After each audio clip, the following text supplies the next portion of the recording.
It could dump as much as 5 to 20 inches of rain. Watch the television, listen to your radio, and heed those warnings. Emergency officials plead with people along the Gulf Coast. They're warning, get out before George moves in. From the News Channel 5 Network, this is News Channel 5 at 10. Your news and information leader. Good evening, everybody. I'm Lydia Linker. And I'm Scott Couch. Topping our news tonight, the push to get people out of the Gulf Coast area is on in full swing. By tomorrow, winds from Hurricane George will be felt along Mississippi and Louisiana. Lee Cowan headed south tonight to see how people are preparing. It's the calm before the storm along the Gulf Coast, deceiving at best, deadly at its worst. This storm is very dangerous, and we do not want anyone hurt or anyone killed. Residents from the panhandle of Florida all the way into Louisiana are preparing for what they had hoped would have died out by now. Hurricane George is a slow-moving disaster waiting to happen, and it's the waiting that's fraying nerves and testing the resilience even of hurricane veterans. We can do what we can do, and that's it. That's all you can ever hope for, is that it doesn't come. The Gulf of Mexico is one of the worst places for a hurricane to linger, and that's exactly what George is doing, gathering strength and figuring out which way to turn next. And as bad as it was when George came across the Florida Keys, what could happen here may be even worse.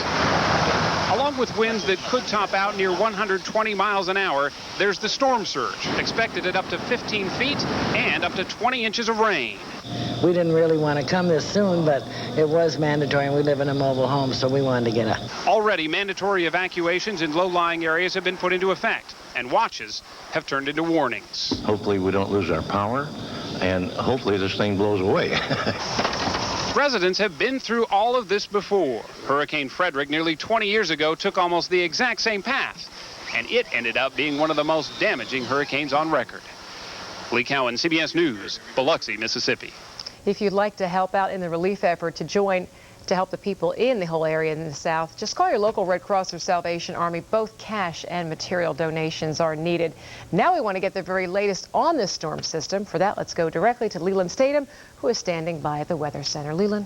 Lydia, right now this remains a Category 2 hurricane. It's on the high end of the Category 2 with winds of 109 miles per hour. We'll put this into motion now. The center of the storm is about 270 miles south here, southeast of New Orleans, and continuing to push on off toward the north. They're starting to see some rain from this, and tomorrow they'll start to see more tropical storm force winds from this. However, the eye of the storm probably will not make landfall until Monday afternoon or Monday night. This is the position right now with the area in red indicating hurricane force winds. That's tropical storm force winds in yellow there. This is the 12, 24, 36, and 48-hour forecast from the National Hurricane Center, indicating that on Monday it should begin to make landfall around New Orleans. A lot of wind, a lot of rain. 10 to 15 inches of rainfall will not be out of the question with this thing when it works its way inland on Monday. And also the problem too will be how slow will this thing go once it finally hits land,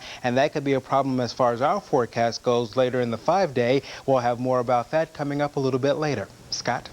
Thanks, Leland. Well, weather permitting, the space shuttle Atlantis will head back to Florida tomorrow. As many of you know, it's been parked at Fort Campbell since Wednesday because of the hurricane. And has it ever drawn a crowd? More than 30,000 people have driven in to see Atlantis, which has made 20 trips to space. Probably never get this close again. I can't believe I live in Orlando, Florida, and had to come to Kentucky to see this. Many visitors were surprised by the shuttle's rough exterior. NASA officials say it is just the scars from re-entering the atmosphere. If it doesn't rain, officials say they'll start clearing the runway at Fort Campbell for the shuttle's departure sometime early tomorrow morning. Some Putnam County residents are up in arms tonight because of a noisy neighbor. Everybody can look the other way now and then, but as Rob Manning tells us from Baxter, people say it happens every Saturday night, and they've had it.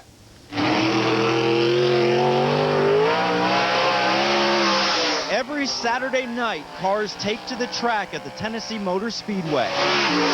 The races attract hundreds of fans and draw drivers from around the region. But some neighbors say the Speedway's success is shattering their peace and quiet. It sounds like it's coming right through the house.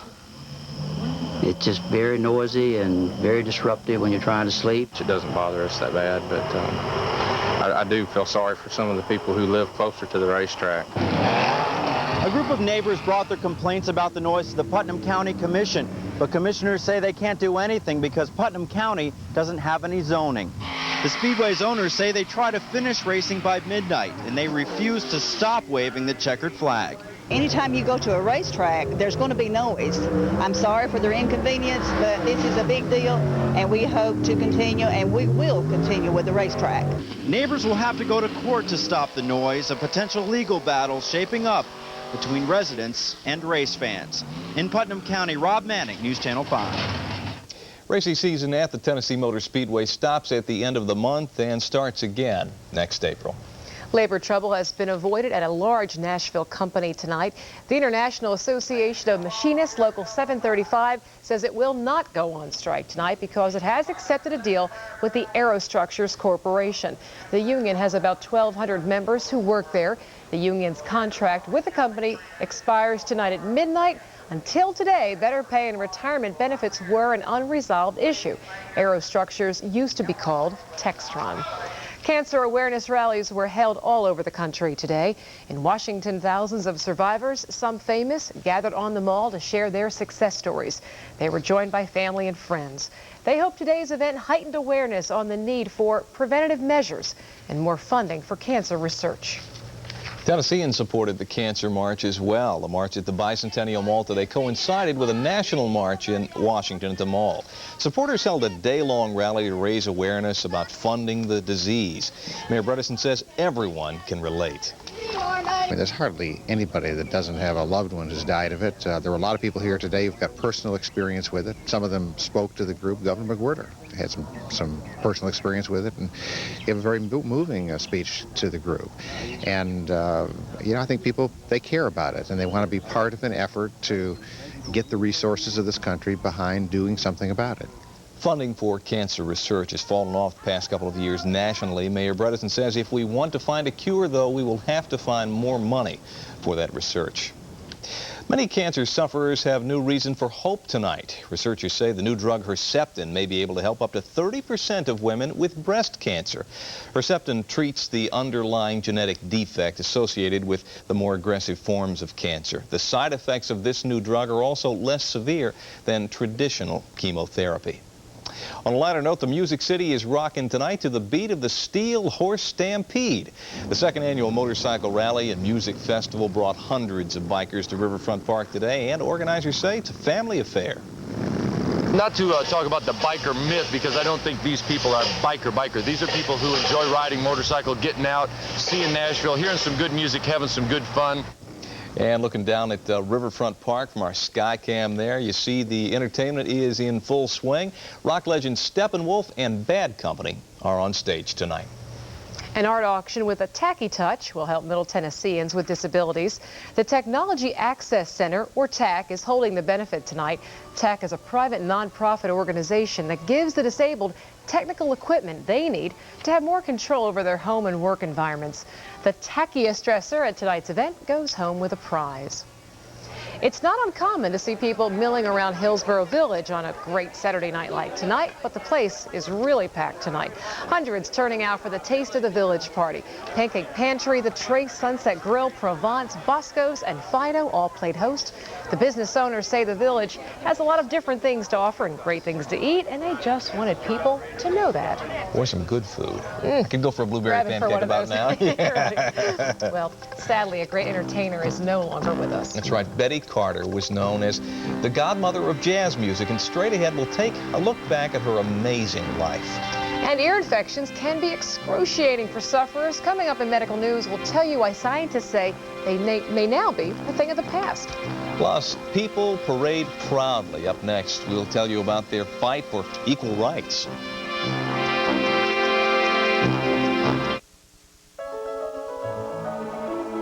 Movies have taken us places beyond our imagination.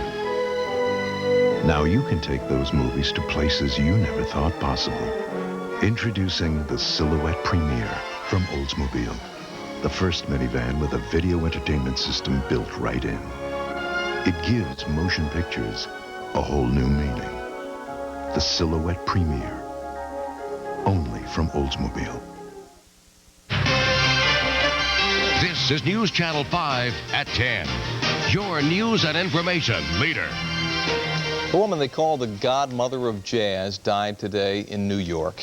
Betty Carter, best known for her improvisations and scat singing, lost her battle with pancreatic cancer. At 69, Miss Carter was a 53-year veteran of jazz. She sang with all the greats, including Charlie Parker and Miles Davis.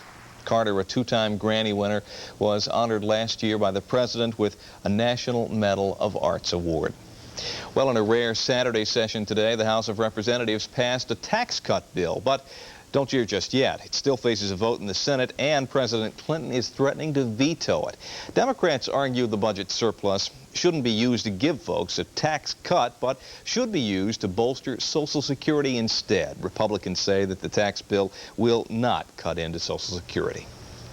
A track legend was laid to rest today. Friends and family gathered near Los Angeles to say goodbye to Flojo. Florence Griffith-Joyner died Monday in her sleep. The former Olympic gold medalist was only 38. The cause of death has yet to be determined. Mourners included Flojo's sister-in-law, fellow track star Jackie Joyner-Kersee. Yesterday, thousands of fans paid their respects during a public viewing. People in Johannesburg, South Africa are calling for equality this weekend, and gay activists took their message to the streets. They held their annual march pushing for greater civil rights. Homosexuality was frowned upon under apartheid, but conditions have improved. Under President Nelson Mandela, people of all sexual orientations are protected. South Africa's constitution now even includes a gay rights clause. Well, in Russia, they want their MTV, and now they have it. Music TV now rocking the airwaves in both Moscow and St. Petersburg. Russians lucky enough to have satellites have been watching MTV for years from the States, but this is the first time that the VJs have actually spoken their language. MTV Russia is on the air 24 hours a day. That's 21 hours a day now, and includes sports and news segments. Still ahead, medical news. And it's up next. People want to see this, especially parents. It's a must-see story. Plus, Leland has your